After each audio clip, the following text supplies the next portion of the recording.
Here we go. We are live. Welcome back. Welcome back to the two-man front. Welcome back. Thank you guys for joining us on this.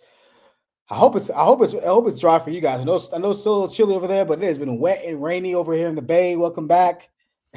Raining over here. Yeah, so it's pretty much raining. Cold and wet. So I hope everybody out there is staying dry. Thank you guys for joining us tonight. Thank you guys for allowing us into your homes again tonight with another show. Please don't forget to subscribe to our YouTube channel. Appreciate it. We got a couple subscribers last week. Appreciate you guys coming on there, subscribing to us. Wherever you're watching us, whether on Facebook, YouTube, wherever it may be, please feel free to leave your comments below. Always makes the show a little bit more exciting when you guys are a part of the banter. So let's go ahead and hop right into it. It's a little late over there, Fog. Let's hop right into it. NFL free agency. The hot stove of the NFL is heating up a little bit. So we're going to play a little game. Fog, I know you've always wanted to be a GM, right? I know you say you always want to be a GM. So I'm gonna give you an opportunity to be a GM. Give us the best fit for the top NFL free agents or trade prospects out there right now. Like, obviously, you got guys like Kyler Murray. You got guys like Malik Willis. You got guys like Max Crosby, guys like that who are either on the trade block, who are looking to get traded, or guys who are current free agents. And I'll put some names up for you. But you give us your best fits. Give us a guy who you feel like if they were traded, they would have immediate impact on that team, or if they were signed. I mean, this one has really no effort to it, but this guy would make it because he'd fit on both teams. A.J. Brown to either the Buffalo Bills or the Los Angeles Chargers would make them automatic Super Bowl contenders and front runners because the Chargers don't have a number one wide receiver. Let's be honest. No. Ladd McConkey is just an underneath guy. He's a good slot guy, gadget receiver that you have there. You put A.J. Brown on the outside, that opens that offense completely, especially with Mike McDaniel there now as the offensive coordinator. I think that would be a tremendous fit for them. And then the Buffalo Bills, Josh Allen, we haven't seen him really explode since he got Stephon Diggs some years ago. And when Diggs was still in his prime, you saw a surge there. It's part of the reason why Dable got the head coaching job with the Giants. Yep. So putting A.J. Brown there, I think those two spots would probably be the best fits for A.J. Brown and those teams in order to make them contenders immediatally. Yeah, AJ's been on the topic of discussion for a lot of people. He has been out there as far as being a trade candidate. I don't think he's going to get moved, but I don't either. I don't think he's going to get moved either. I think this is kind of all smoke that's being unless like Jalen Hurts or him come out and saying Jalen wouldn't do this, but unless AJ Brown comes out and says like I'm over this place, I want to go. Like, unless that happens, then they'll trade him in the draft but then also that kind of kills the value because then now people know that he wants to leave. So that's gonna. So I'm almost positive they're telling him not to say that because it actually kills his value and hurts him as well. Look, man, I'm gonna give you a name that I feel like these two teams. I'm sorry, these two I guess groups or they need each other or people, team and player need each other as well as coach. Kyler Murray, feel like he needs a fresh start. Kevin O'Connell, I feel like he's on the hot seat. Like, I feel like both of those guys' careers are headed at like almost at a fork in the road. I think Kevin O'Connell could be fired if the Vikings don't make the playoffs next year. And I think Kyler Murray right now, his career is kind of, again, it's like at a fork in the road. He's almost kind of teetering at this point, right? I mean, I'm not saying that he's not talented. Talent's never been the issue for Kyler Murray. It's been more attitude, it's been more work ethic and whatnot. And Kevin O'Connell just saw his former quarterback of last year win the Super Bowl. And then he's stuck with J.J. McCarthy. So honestly, I feel like Kyler Murray and Kevin O'Connell need each other, like in order to kind of resurrect their, not want to say their careers, but almost kind of save their careers as far as quarterback and coach. Like the Vikings cannot go back into the Vikings cannot open up the 2026 season with JJ McCarthy. I'm sorry. Like if you want to sit him for another year, maybe fine. I just feel like it's gonna rub people the wrong way, and especially their top level wide receiver, it's gonna rub him the wrong way as well. I think Kyler Murray going to Minnesota would be a great fit for him. He'll be under a guy who knows quarterbacks, offensive minded coach, good defense, number one receiver that Kyler Murray's really never had. I mean, you can make the argument. I think he had DeAndre Hopkins there for a little bit, but he was kind of on the back end of his prime. I do think that would be a great fit, and I think that could be an immediate could have an immediate impact on the league. I think that could be anybody else. I agree with that. Kyler Murray going to them. I think that'd be a really good get. I mean, like you said, they got to figure it out somehow, and they just watched Sam Darnold do it all. They fired their GM, so yeah, Kevin O'Connell's definitely on the hot seat. What about Kenneth Walker, like Super Bowl MVP, about to be let go? Like that to me is unless they really believe in Charbonnet, they really believe in him. They really believe the guy that got hurt. They really feel like he's the better back. But Kenneth Walker had a great. I mean, that would be a great pickup for anybody. That would be a hell of a pickup. Yeah, that would. For a lot of teams, Trey Hendrickson is going to be a free agent this year, I believe. But they may tag him. Mike Evans. You talk about guys. Teams. He said he wants to go back. He wants to finish his career in Tampa. Tampa? Did he? Okay. He said that. I mean, I think he'd be crazy not to test the free agent market because I think he could get top dollar and wind up on a contender. Yeah. But he kind of was pretty adamant about he wants to stay in Tampa. Wow. All right. I mean, I that is surprising. That is surprising. I thought he was going to be a guy that was going to test the market. Mark Andrews, he's a free agent. I think he's going to be gone. I think they like a little better anyway. Mark Andrews. No, did he just resign?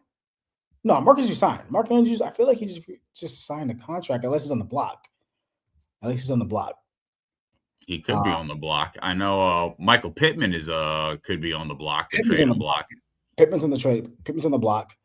Deebo Samuel could be on the way back to San Francisco. So he may be on the way back. We'll see what he looks like. But yeah, I mean, there's a lot of solid free agents out there that are looking to sign somewhere else. But I don't think AJ Brown's going anywhere. I don't see it. I personally don't see it. But I think Kyler needs to get out of Arizona. I think he will. I think you know who I like. You know who I do like. Who's getting a lot of traction right now, but I'm a little worried because anytime there's a guy like this that had a few good games and teams trade top dollar for them, I worry. That's Malik Willis.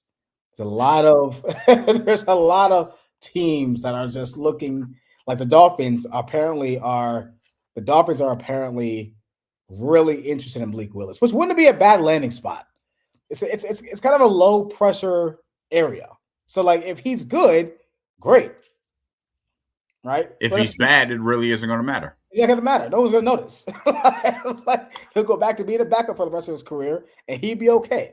But I think that's a good landing spot. I mean, you're not being brought in to win any championships. That's a good landing spot.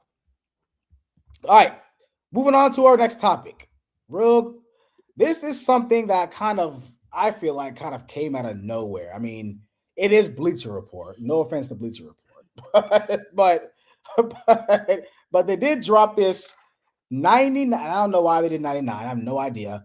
99 best QBs, quarterbacks of all time. And I'm going to put the list. I'm going to put the list up. And Fog, I'm just going to have you we're just going to digest it together. Because I know you said, I sent this to you pretty late. And I got it this morning. And I honestly couldn't even digest it. And I'm going to put it up real quick. And we're just going to go through it together. We're going to suffer together. That's what I say. Right. Misery loves company. Here we go. Let me share my screen real quick. And I have all the names up here. As you can see, Bleacher Report's top 99 QBs of all time. So I kind of broke it up a little bit, Bog. I got 99 through 78. I didn't even see Dante Culpepper. That is so random. But anyways, Fog, anybody on this list that jumps out to you, 99 through 78, who jumps out? Who needs to get out of there? Who's too, I guess, high on this list? I mean, from 99 to 78. Brad Johnson at 85. I mean, you got him ahead of Jim Everett, who had an NFL career. You have him ahead of Justin Herbert because of what? Even what Herbert's numbers. Herbert still has better statistics than, if I'm not mistaken, than Brad Johnson. Like, I can't even understand that. Like, I mean, I'm like, I guess they felt they had to plug names in. Ron Jaworski at 82. Jim McMahon. What did Jim McMahon do in his career? Even the year that the Bears won the Super Bowl, he wasn't even a top 10 statistical quarterback in 85. Like, I don't even.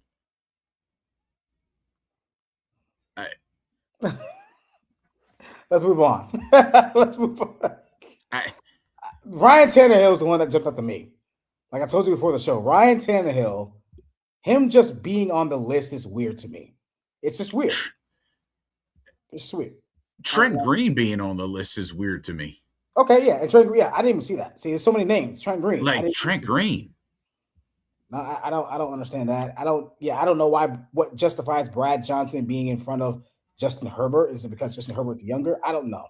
Here's something crazy. Vinny Testaverde's too low. He's 73. He's right here.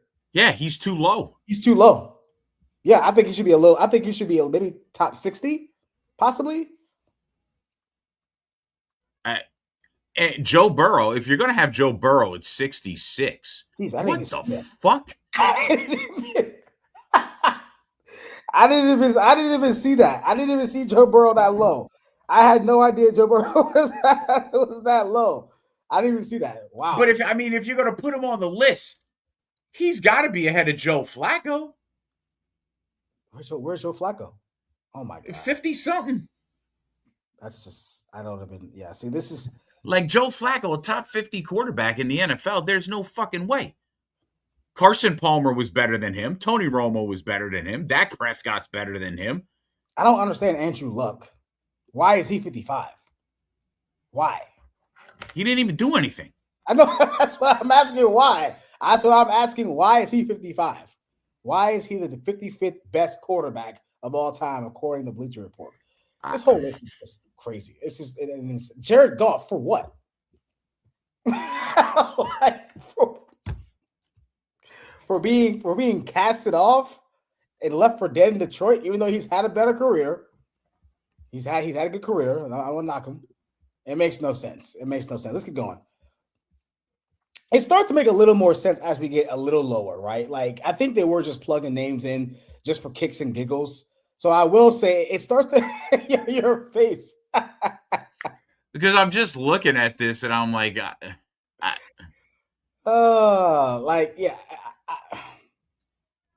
Michael Vick is fine. Now Randall Cunningham. I'm an Eagles fan, and you know where I stand with Randall Cunningham. Yeah. They have him ahead of Matt Ryan.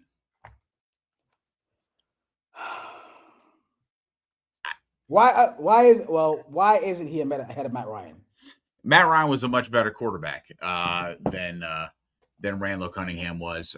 Even though Randall Cunningham did fantastic things on the football field, Randall Cunningham really only had like 9 really healthy seasons healthy meaning he played more than 11 games in a season. Yeah, no, he was hurt. And so he had extreme a lot of big injuries. He did perform. He was a top 10 statistical quarterback during the era in which he played. Yeah. But Matt Ryan was an MVP. Matt Ryan went to a Super Bowl. Matt Ryan was consistently in the top 10, at times a top 5 quarterback in the league amongst his contemporaries doing this while playing with guys like Peyton Manning and Tom Brady and Drew Brees and Aaron Rodgers. Yeah, Matt Ryan was a better quarterback than Randall Cunningham. Matt Ryan was a better quarterback than a lot of the guys that I'm looking that are ahead of Joe Namath.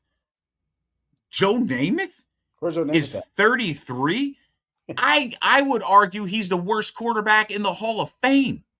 You can make the argument that Joe Namath should be like in the 90s. Joe Namath should be where Ryan Tannehill is. Yeah.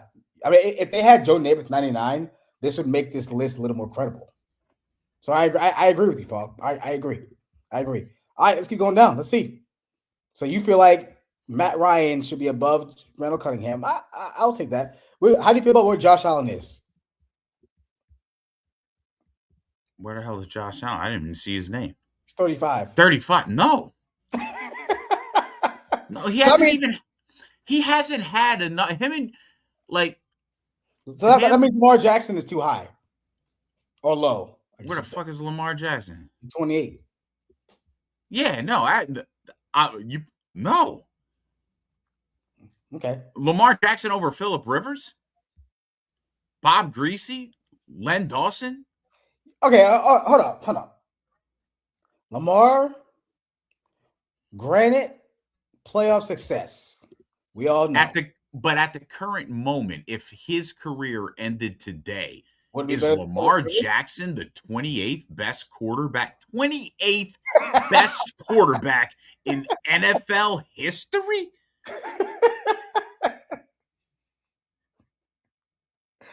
Eli Manning is ranked 24th. That means he should have been a first ballot Hall of Famer.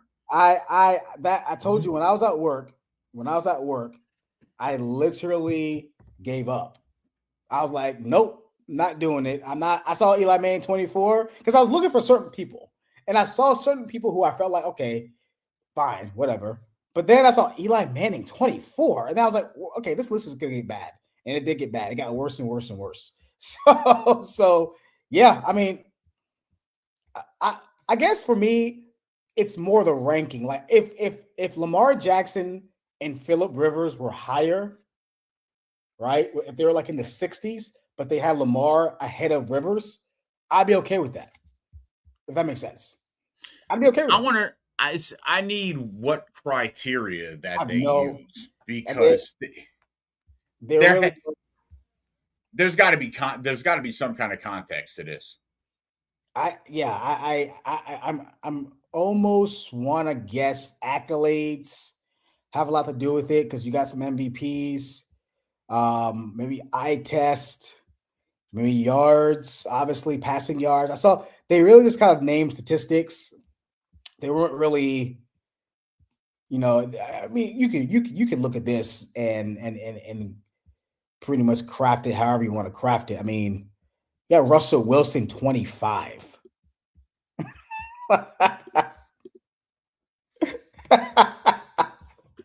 I didn't even see that. He's right above Eli Manning. You got Russell Wilson 25. And then you know what? After that, I think Troy Aikman's a little better than 19. What do you think? You think he's like worse or better? If you go just by numbers, again, you take Super Bowl and playoffs into account, but you got to take teams into the account too. Dan Fouts and Warren Moon were better quarterbacks than Troy Aikman. I think Warren Moon was a more talented quarterback than Troy Aikman. I do agree. And honestly, Warren Moon, we all know his career started in Canada. Yeah. So if his career actually started in the NFL, who knows what that would have taken him, right? So that he had that hindering his career, not his fault, of course, right? But he had that hindering his career. But Troy Aikman to me, Troy Aikman's always been one of my favorite quarterbacks. And I'm not saying this is the criteria. I've always liked Troy Aikman because of the personalities he had to handle in those Dallas Cowboy locker rooms. And again, that's qualitative data. It's not quantitative. It's not enough. Troy Aikman didn't have great numbers. We all know he didn't have the most talented arm. We all know he was surrounded by hella talent. We know. No one's denying that. But at the same time, he was a hell of a leader. and he had to make sure he fed a lot of beast and stay. I mean, it takes a lot. It takes a lot. I don't think like I've always said this about Troy Aikman. I've always said this. Don't tell me anybody could have just done what he did and won those Super Bowls. That's a lie. That's not true. It's just not. It's. I think it takes a special type of leader and somebody who understands people in your locker room, right, to know how to lead teams like that. Like I think Troy is underrated in that regard. Now he's overrated when it comes to his talent, but underrated when it comes to that regard. Kurt Warner, I think is fine. Big Ben, I usually have him in like my top 15 anyway, so whatever. I wouldn't. Where would you have him? I'd probably have him outside the top 20. That's fair. I'm not mad at that. I've seen that. I've seen Big Ben outside top 20 before. Ben is like in between like 15, 20, 25 for me. Like 15, 25. If you have Ben somewhere in there, I'm fine with that. I've always felt like, as a Steeler fan, I've always said this.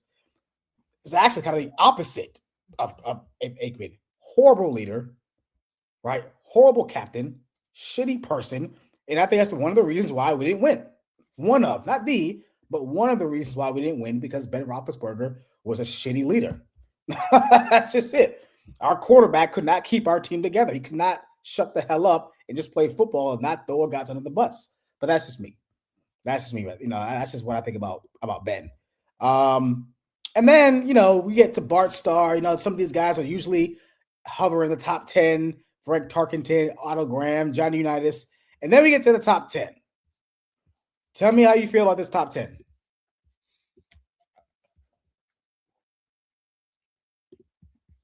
I mean, there's no way I put Aaron Rodgers as one of the 5 best quarterbacks in NFL history. Patrick Mahomes, it could be on his way, but if he retired right now, and I get what he's done, but does he have enough of a resume where if he ends right now, we're saying he's one of the 4 best quarterbacks to ever play the game? I mean, we're putting him right there with Peyton Manning, Joe Montana, and Tom Brady. I mean, I think you know where I stand with Elway. I think Elway's highly overrated. But then seeing Aaron Rodgers ahead of Elway, and I'm going, I'd probably have them around the same. Just neither one of them would be near my top 5. Yeah, I agree. I agree with Chris. Talent-wise, Rodgers is top 5. But I don't think this is off talent, though. I don't think this is off talent. If you're talking about talent, then John Elway needs to be ahead of Aaron Rodgers. Yeah, coming out the gate, John. You talk about talent and guys coming into John Elway should be number 1 in the NFL. Number one, yeah. And Brady, then it was talent, then Brady should be like number 5, right? Or maybe even Brady should be 99, like when he was drafted. If we're talking talent, don't do that to Brady. Brady got talent. Brady, but I know. As far as like Mr. Irrelevant, he had talent, all right. As far as superpowers, right? Brady didn't have that. He didn't have anything that stood out. I agree with that, right? I agree with that. I'm not. Dan Marino being number 10 actually kind of pissed me off. I'm not gonna lie to you because we're talking about talent. Dan Marino is one of the most talented quarterbacks this league's ever seen. So him being number 10 kind of annoyed me a little bit. I just feel like I would switch just for the sake of me always keeping Dan Marino in the top 5 because I feel like he was that good. I would switch Dan Marino and Aaron Rodgers. I would switch them. I wouldn't. And maybe after I did that, I would move like Aaron Rodgers to 8 and Drew Brees to 10. Right? Because I feel like Dan Marino is a top 5 quarterback. I feel like he's one of those guys that I just cemented there based on what he did during his time, throwing for 5,000 yards during a time where the rules couldn't even fathom throwing for 5,000 yards. Like it's unbelievable what he did back then. And talk about arm talent. Other than that, I'm okay with this top 10. I mean, move some guys around a little bit. I'm okay with this. Chris Green says. I think Otto Graham and Johnny Unitas should be in the top 5 because when you look at what those 2 guys did during their era, I mean, these guys ushered in passing in the NFL. They ushered it in and won championships. That's fair. I mean, I've heard that argument as well. I feel like you have to take that into it. I feel like you have to take that into account, and you have to respect that, because without those guys, this wouldn't happen, right? You know, and so you have to respect that. Chris Green saying total fair assessment on Rodgers would have won more if he was a gamer. Fogg would look better shirtless than Brady's combine photo. And then he also says, again, he says Troy is the most overrated quarterback of all time. Look, I get why people say that, because he had a plethora of talent around him. But again, I'll never believe that You still have to perform with that talent. He You got to still perform. was a We've top seen 10 statistical quarterback during his time. And remember, he won a Super Bowl MVP when a quarterback earned winning a Super Bowl MVP. Right. Like his Super Bowl MVP is better than the MVPs that the Manning brothers won in the Super Bowls. 1,000%. So Doug Williams Super Bowl MVP was better than the rest of those guys. Earned it. 1,000% agree. 1,000% agree. So yeah, I mean, I'm okay with this top 10. Again, I'll switch Rodgers and Marino and probably Breeze and Rodgers, and then I'm okay with where Favre is. Elway, I think it's top 5. Honestly, I don't think Mahomes is there yet. Again, I think people are just too quick with Patrick Mahomes. Prisoner of the moment right now. Prisoner of the moment. Yeah, I understand he's done a lot. I get it in his career, but again, what if he never wins? Don't tell me he's gonna be stuck at 4. Don't tell me that. That's a lie. He's not gonna be, if he never wins again, which is very possible, by the way. Don't tell me he's gonna be stuck at 4. I don't buy that at all. So we'll see. I still haven't seen him throw for 50 plus touchdowns again since that first year. And what was his name? Bobby Z. That was I said. Oh, I'll bet you he won't. He hasn't even. He's come close. He had 41 one year, but yeah, he's been averaging around like 30, 32, 35. All right. So yeah, I mean, I agree. So I think we all agree this top 99 list is a total mess. Again, like it gets a little better as you get like this. This is where the cutoff of trash is. Eli Manning 24 and up. I don't even know if Matt Stafford is a top 20 quarterback of all time. I'm not even sure I'm ready to say. No, he's not. like no. I mean, Lamar Jackson. Like, come on. Yeah, now no. You know, I've always said this guy is totally overrated. That's just me, though. He's too low for me. Your boy, Donovan McNabb. I don't know why the hell Drew Bledsoe's up there. Don't know why. That's kind of weird. like if Drew Bledsoe was 99, I think this whole list would have more credibility. But when you have this dude 99, you just lose me. You almost make me not even want to click your freaking stuff, Bleacher Report. You make me not want to click. But I know what, Bleacher Report, maybe that's why you did it. Maybe that's why you did it. I don't really know for the clicks and likes, but yeah, this list was interesting to digest. All right, Fogg, you gotta go, man. Yeah, man. I will talk to you later, brother. Yes, sir. Fogg kind of log off real quick, but I'm gonna go ahead and finish this show without our friend. Let me go ahead and unshare my screen real quick, and we're going to talk a little bit of NBA. We're going to talk a little bit of NBA now. Just a little bit of NBA, and go to the banner real quick. Just a little NBA real quick. As of late, as you know, the NBA's All-Star Weekend just passed, and I mean, I'm not going to talk about it much because it's the All-Star Weekend. Yes, they played a little harder for the teams. They played a little bit harder. But I'm going to say it's the dunk contest was a joke. I completely hated that Damian Lillard actually, for whatever reason, was in the 3-point contest when he hasn't played a minute. But you know what? Again, I understand it is an exhibition, but my thing with the All-Star game has always been, if it's going to be an exhibition, then don't make me pay NBA Finals prices, if I may. Right, make it an exhibition, and I should have to pay for an exhibition. That's always been my thing with the NBA. It's never really been about being an exhibition, because I know what an exhibition is. I get it; it's an exhibition. I get that, but don't say that I got to pay almost over $1,000 to watch guys not play defense, shoot from the the half court right during the game for 48 minutes. Even though that wasn't the case today, which is cool. I meant today on Sunday, which is fine. But if it's going to be an exhibition, like everyone keeps telling me, then let it be an exhibition. All right. But another topic that has been, of really kind of yearly, right? But it almost seems like it's more prevalent now is tanking in the NBA. So the question is, does the NBA have a tanking problem, or is it something else? Not quite sure. I do think the NBA has a different problem. I don't think it has a tanking problem. I think the NBA has a load management problem. I think the NBA has a situation where load management is the bigger issue and not tanking. Tanking has been a part of the NBA for years. It's been something that leagues have done for years. We already known leagues do this. Like tanking is not a secret. So I don't know why people are always up in arms with tanking. Like I get it. I understand it can be annoying because I guess these days it's kind of blatant now. They don't even hide it anymore, right? Tanking is something they don't even hide. It just happens.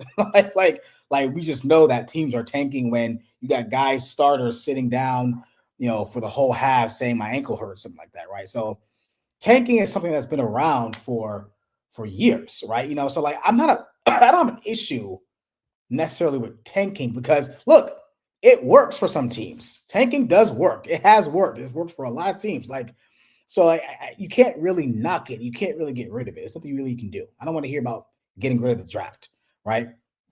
I will say that the bigger issue for me when it comes to the NBA is they got a load management issue, right? And I know that load management was also a topic of discussion for a long time, like a couple years ago, and it still is.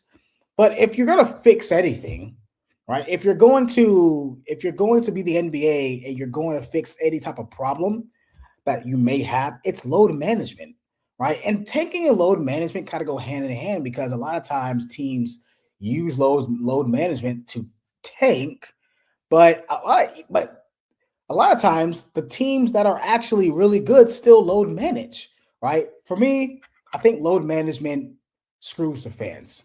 It just does. Load management does not allow fans to enjoy the fan experience because that's what this is all about. Going to games is about fan experience. I understand those guys get paid a lot of money. I understand it's their careers. I understand that they're people. But at the end of the day, fans like you and I pay a lot of money to watch these guys play basketball, right? And the worst thing is this, man. The worst thing is you being let's say a Wizards fan, stuff from DC. Wizards fan, right? You're a Wizards fan. Well, I'm a Wizards fan, and the Lakers, right? The Lakers only come to the East Coast to play the Wizards once a year. Once a year, okay?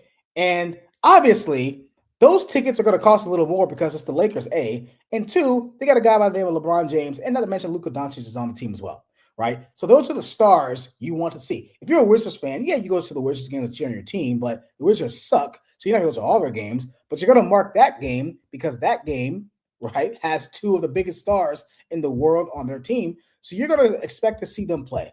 And the worst part is that a lot of times they won't play. Like because of an injury or a nagging injury, or if they don't want to do back-to-backs, like Joel Embiid has recently said he's not doing any more back-to-backs. So like it just robs people of their NBA experience and enjoyment of the game. If you don't even know if your favorite player who only comes to your city once a year, especially if it's a interconference game, that you don't even know if they're going to actually play. And it happens a lot. I never forget a couple years ago. I'll never forget when I went to a Wizards game. This is when Giannis not first came into the league, but was really started kind of coming to his own, right? He was pretty much a star at that point. What really bothered me about this is that I went to that game to see Giannis Antetokounmpo, right? Because he was a budding star, okay? And what happens? What happens? We don't find out Giannis is not playing until we're actually in the stadium. and we get an ESPN badge that says Giannis Antetokounmpo is sitting out because of leg soreness. I'm something like, oh, bro, like, and you know what's what's interesting? I'm pro player. So if Giannis really needed to sit out because he had a leg injury, fine. I don't know that for sure, but the timing of it all, right? And and fans coming to the stadium to see Giannis, and then to only get a message that he's not going to play, even though he just played yesterday and he dropped like 35. Like, how injured is he? Like, it's very frustrating, and I guess I'm speaking from a fan perspective right now. It's very frustrating as a fan to always have an unknown when it comes to NBA players playing, right? It just, and I guess it's the risk you take, but I think that to me is a bigger issue because you're robbing fans of that experience. And I understand that people are tired of hearing the reason, oh, kids want to come see these players play, but it's the truth though. Like it's the truth. Like if you're LeBron James and you come to the East Coast once a year and it's in Philly or it's in DC to play the Wizards, right? And you don't, and like we find out LeBron's not playing an hour before the game, which usually what happens sometimes, right? It look, at the end of the day, it does suck for those fans. It does suck for that kid who wants to see LeBron James, especially now that this may be the last time we're going to see him, right? This may be it. So I just feel like tanking is not the problem. Oh, well, I guess you could say it is a problem in the NBA. It is. I guess you could say that. But I just personally feel like load management is a bigger issue in the NBA than tanking. That's what I think. I just feel like it's if the NBA wants to fix anything, if Adam Silver wants to fix anything, which I don't think he can, I don't think you can fix load management, then it's definitely it's load management. He needs to fix that. All right. Last topic, real quick. We're about to go into our second half of the NBA season's coming up real soon here. I believe starts tomorrow. I believe is when the second half of the NBA season starts officially. And so we're really, really revving up basketball season. NBA is starting. College basketball is great this year, by the way. I'm really enjoying, like, again, I used to be a huge college basketball fan, but all this one and done stuff has really killed it for me. But this year, a lot of great teams. Not really sure who's going to win it all, but a lot of great teams. College basketball has been really fun. But the NBA is getting into their final stretch. And Fog, before you had to go, we were going to pick our NBA. We were going to pick our current NBA frontrunners. I believe Fog off air said he has Shai Gilgeous-Alexander as his frontrunner, which, is definitely Shai's definitely having a great year. Some say it can be Jokic, even though Jokic, I don't know if Jokic is actually even eligible to get it anymore. But some did say Jokic. Personally, I think, and he may be a year away. He probably is. I think Victor Wembanyama is this year's NBA MVP frontrunner right now. I think he could win it. I think if he has a very, very hot year or hot second half of the year, I believe, if I may, I think he can actually take. I think he can actually take the MVP. I think he can actually become the MVP and take the lead. I do think Shai is probably in the lead right now, but I think Victor Wembanyama can, with a hot and really good second half of the year, can really take the lead on that. Particularly because the Spurs right now, I believe, are in third place in the Western Conference. So right now they're 38-16. He has them in a great position to possibly, maybe catch OKC. It's kind of out of their hands right now, but maybe possibly catch OKC, who I believe they have beaten 2 out of 3 times this year, right? So they do have OKC's number in that regard. So I think Victor Wembanyama is the MVP front runner right now, right? And if he has a good second half of the season, who right now is averaging 24 points a game, 11 rebounds, 2 assists, three blocks a game. and it's 51.1% from the field. I think if he can keep that up, I think he'll definitely have a really, really good chance of winning his first MVP. And I think he may be a year away. Maybe it's a year away, but I do think he has a good chance of winning the MVP this year. As young as he is, he honestly, if you saw him in the All-Star game, I think somebody forgot to tell Wembanyama this is an All-Star game, but I loved it. I loved it when I watched the replay because I didn't watch it live. I watched the replay and I loved that he was flying around out there. And that's why I think Victor Wembanyama is going to win a lot of championships, because he's a guy that takes this very seriously. And look, he takes losses very seriously. That's a guy that's a competitor. That's the competitive fire that I think he brings, that the NBA, I think, kind of needs right now. As far as competitiveness in the NBA. But that's who my current NBA front runner is. But I want to thank you guys for joining us. Fall kind of stepped off. Hope everything's okay with the Fall. I think he had a little bit of an emergency. But thank you for joining the Two Man Front podcast.